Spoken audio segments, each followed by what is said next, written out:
Labdien! Es esmu Toms, un šis ir raidījums 3/4. Raidījuma sākumā noteikti runāsim par olimpiskajām spēlēm, un pēc tam mēs ar Sintiju mēģināsim atrisināt kādu neskaidru būvniecības lietu.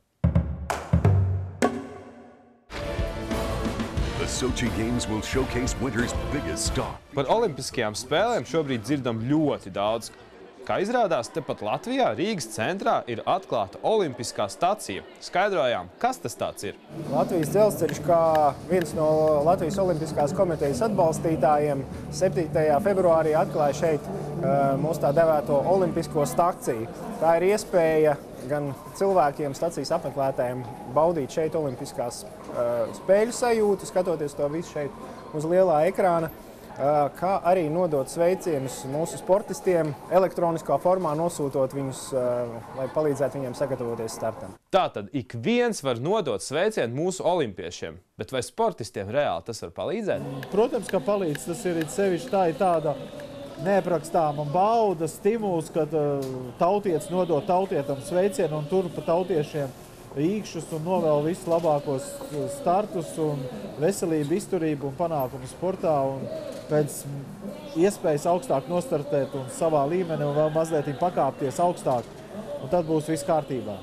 7 paralimpisko spēļu medaļu ieguvējs Aigars Apins saka, ka atbalsts ir ļoti svarīgs. Tādēļ vēlēt labas lietas citiem cilvēkiem ir labi. Pēc olimpiskajām spēlēm, kā parasti, norisināsies arī paralimpiskās spēles, un kā parasti tās netiks rādītas nevienā Latvijas televīzijas kanālā. Diemžēl šoreiz arī Latvija paralimpiskajās spēlēs netiks pārstāvēta. Šoreiz 2014. gadā Latvijas paralimpiskā komiteja nevar aizsūtīt nevienas atlētu piedalīties Ziemas paralimpiskās spēlēs, jo tas ir nepietiekams finansējums, lai attīstītu ziemas sporta veidus un lai sagatavotu sportistus pienācīgā līmenī, lai varētu braukt un pārstāvēt Latviju paralimpiskās spēlēs.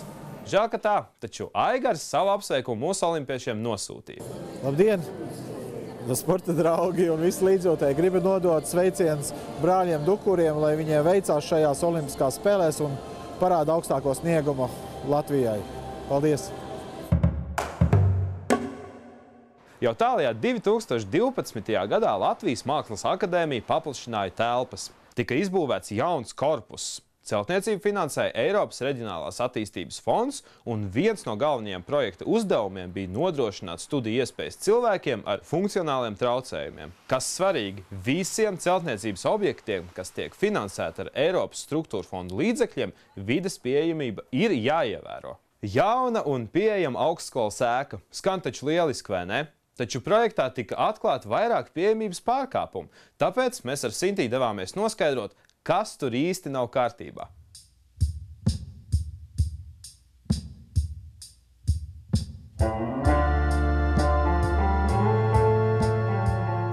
Labdien! Sveiks, Tom! Čau, Sintī! Jā, mēs esam pie Mākslas akadēmijas, un man liekas, ka tas stāsts tāds ir, kā jau vienmēr, nav tā kā tāds īsts, bet tāds garāks. Sanāk, pagātnē Mākslas akadēmijas ēka vecā vienmēr ir bijusi pilnīgi nepieejama, un tad līdz ar to tā mākslas pasaule, kas ir tur, man bijusi nesasniedzama. Es arī iepriekš studēju mākslu, bet citur, tieši tādēļ, ka es netiku ēkā. Un tad, kad uzcēlu šo te jauno ēku, tad man likās, ka beidzot man tā pasaule būs pieejama, taču tā nav. Es domāju, tad mums ir jāiet paskatīties, kas tur īsti notiek. Tad sākam ar vienu, pirmo. Kas ir pirmais? Pirmais. Pieeja. Jā. Kad uzreiz var redzēt to, ka nav pieejams. Tādēļ, ka ir par stāvu tā uzbrauktuve. Bet šeit tīri, bet tur līdz galam redz iekšā. Kaut kā domā, man uzreiz šeit prasītos tā kā arī margas, vai tās arī ir nozīmīgas? Protams. Tā būtu varbūt vēl kaut kāda cerība tur tikt augšā. Un es redzu, ka ir zvana poga. Tas arī ir nedaudz tā. Bet vispirms pabeidās, varbūt tur durvis ir vaļā, beidāšu tikt iekšā, varbūt tad, un pēc tam zvana pogu. Pat ar bremzēm mani vēl atpakaļ durvis, diemžēl, ir ciet. Ar visām bremzēm mani. Halo! Labdien! Labdien! Varētu lūdzu atslēgt durvis korpusam jaunajam? Jā, lūdzu. Paldies! Kā izskatās, tad poga savas funkcijas pilda? Poga pilda funkcijas, un viņa arī ir tiešām, manuprāt, ja te nav priekšā mašīna, ļoti ērtā aizsniedzamā vietā.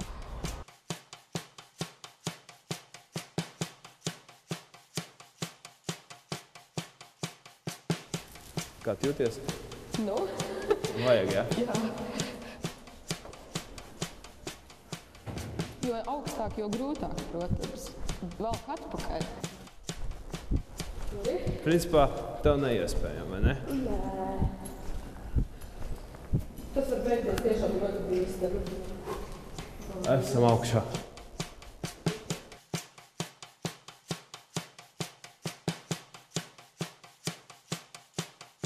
Tur aiz tām durvīm tas bijis vairākas reizes, tur ir tā pieejamā daļa, viņa pārvar šo.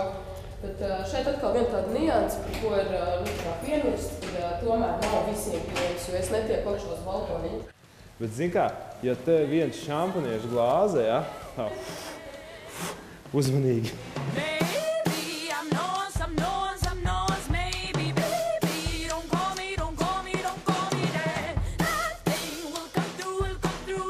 Kas šeit parasti notiek? Tur notiek parasti, es esmu bijusi uz tādām tā kā vieslekcijām, un gan jau, ka te vēl visādi citādi pasākumi notiek. Es domāju, arī kāds izstāsts varētu būt laikam. Un katrā ziņā, kā tev izskatās šīs telpas, nu, ja tiek tik tālu, tad ērtas mācībām, lekcijām?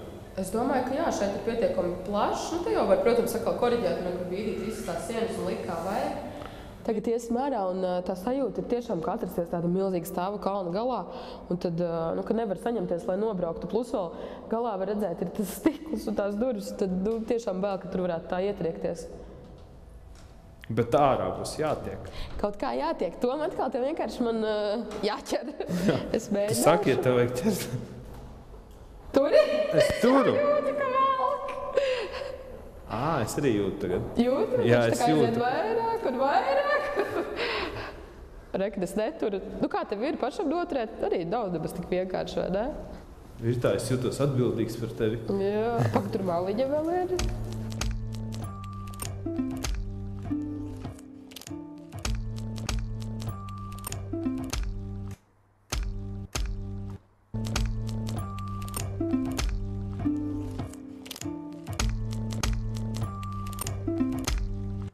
Mēs tikko bijām zālē, un kas ir šeit? Un kas notiek tajās telpās, kas tur iekšā? Tur arī tas pats. Arī telpas Cik lekcijām. es zinu, protams, tur. Vispirms par to margu. Tā marga kaut ko risina šajā Tad ir brīdī? kaut kāda noteikti. Es domāju, ka es varētu noklunkurēt lejā. Mazam tādam. Pamēģini. Es tev esmu Tāpat aizmugurē, ja nu rokām, kas. jā. Jo tad vienkārši, ja nu ir ar margu, ja tā lejā braukt, tas arī neriskētu. Tur tā betona siena izstāsta, ka viņa vienkārši tā vien gaida, ka kāds ietrieksies.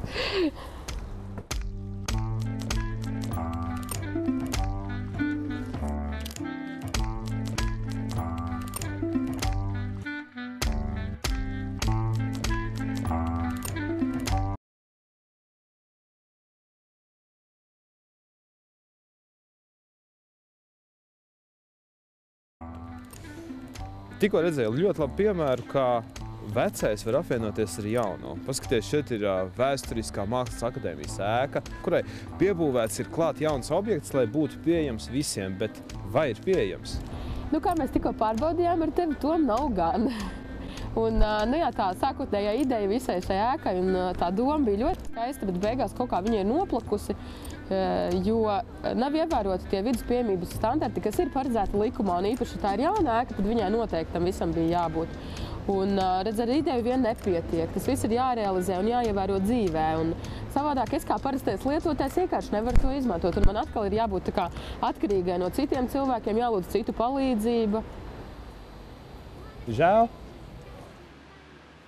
Viens no šī projekta mērķiem ir šo infrastruktūru jaunbūvēto pielāgot personām ar kustību traucējumiem un veidot risinājumus vidas pieejamībai. Tātad pieejamību nav izdevies nodrošināt. Ēka ir pieņemta eksploatācijā, lai gan normatīvie dokumenti regulē publisku ēku pieejamību.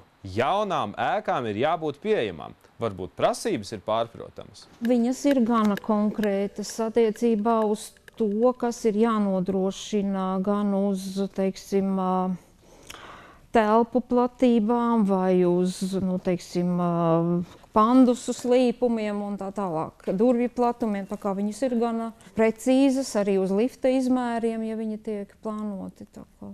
Tad kā īsti Mākslas akadēmijas jaunais korpus varēja tikt pieņemts eksploatācijā? Es domāju, ka tā ir, zinām, neprecizitāte no autora puses, jā, tātad šeit ir projekta autors, arhitekts Andris Sīlis, jā, un projekta vadītājs arī, kas ir bijis. Un otrs, būtībā ir zinām kaut kāda tāda ieviesies vai tāda maldināšana vai kaut kas. Ja? Arhitektu piedāvātais risinājums, ietver vides pieejamības risinājumu un uzbrauktuves, taču pieaicinātie eksperti, acīm redzot, nav pievērsuši uzmanību tam un saskaņojuši bez nekādām norādēm, ka šis līkums varētu būt neatbilstošs. Diezgan piņķerīgi, bet mēģināšu paskaidrot situāciju. Tātad arhitekts ir norādījis, ka ēka būs pieejama. Savu atzinumu ir sniedzis arī neatkarīgs būveksperts, un arī šī ekspertīze apgalvo, ka ēka atbilst visām prasībām. Būvvalde, izvērtējot dokumentus, pieņēmuši šo ēku eksploatācijā. Uz vietas gan būvvalde nav vērtējusi vides pieejamību. Jā, tāds interesants jautājums. Normatīvi, jā, šobrīd tā skaidri nav uzrakstīts, kad pašvaldībai ir jāapsako objekts uz vietas. Ministrijas ieskatā gan tā ir pašsaprotama lieta. Jaunajā regulējumā mēs paredzam šo te apsakošanu obligāti pirms nodošanas eksploatācijā pašvaldības. Jā, nezinu, kā šāda situācija varētu rasties. Šī gadījumā ir neveiksmīgi iznācis. Ja? Mēs varam secināt, ka mums nav bijis veiksmīga sadarbība ar projekta autoru un ir zināmas problēmas arī ar ekspertīzi. Ja? Jo ekspertīze ir pateikusi, ka viss ir kārtībā. Šis normatīvs bija spēkā arī tajā laikā, kad tika akceptēts šis būvprojekts. Šāds būtu būvvaldes skaidrojums par radušos situāciju, ja? Kāda ir. Un, diemžēl, jāatzīst, ka tāda viņa ir radusies. Ja? Šobrīd tiesā ir apstrīdēta ēkas pieņemšana eksploatācijā, un ja tiesa atzīs prasību par pamatotu, var sanākt visai lielas un dārgas nepatikšanas. Valsts izglītības attīstības aģentūra, kas pārauga Eiropas Savienības līdzekļu izlietojumu šajā projektā, nevar tā vienkārši nepievērst uzmanību pārkāpumiem. Uz doto brīdi mēs uzskatām, ka projekta izvirzītais mērķis šo infrastruktūru jāmbūvēto pilnībā pielāgot personām ar kustību traucējumiem nav sasniegts. Un Mākslas akadēmijai jāmēģina atrast risinājums. Vai nu tas būtu, teiksim, lifta izbūve starp stāviem, jeb arī mainīts tas ieejas mezgls, jeb arī kaut kāds pacēlājs.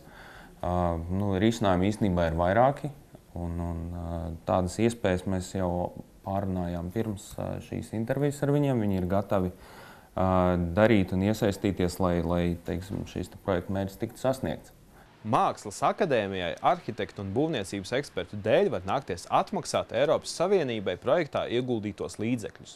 Projekta izmaksas bija 1 miljons latu. Ar ko šis konkrētais pārkāpums atšķiras no daudziem citiem, ir zināmi konkrēti cilvēki, kam vajadzētu nest atbildību. Projekta arhitekts ir Andris Sīlis, bet ekspertīzi veica Latvijas Būvinženieru savienības dibinātais SIA LBS konsultants. LBS konsultants interviju atteica, sakot, ka eksperts, kas vērtējas vides pieejamību, pie viņiem vairs nesot. Andris Sīlis savukārt jau te pirms gada apvienībai Apērons solīja problēmu risināt, taču, kā redzējām, Mākslas akadēmijas jaunais korpus joprojām nav pieejams. Protams, arī Rīgas pilsētas būvvalde nes atbildību, jo tieši tā ir ēku pieņēmusi eksploatācijā. Varbūt būvvaldes nepievērš tam pārāk lielu uzmanību. Es teicu, ar jauno likumu tas tā kā tiek mēģināts labot un uzlikt šo te pienākumu būvvaldei. Būvvalde ir vispār atbildīga par būvniecības procesa tiesiskumu un nodrošināšanu savā pašvaldībā. Tā kā viņai būtu jākontrolē noteikti šādas lietas. Likums visticamāk ir pārkāpts, jo prasības pēc vides pieejamības, kā noskaidrojām, ir strikti reglamentētas dažādos normatīvajos dokumentos. Diemžēl šis gadījums ir jārisina tiesai, jo visām iesaistītajām pusēm par apmierinošu risinājumu vēl līdz šim nav izdevies vienoties. Tā lūk ar vides pieejamību un Eiropas fondu līdzekļiem mūsu valstī. Paldies, ka skatījāties raidījumu 3/4 un tiekamies jau nākamajā nedēļā un noteikti uz pozitīvākas nots. Lai jums veicas!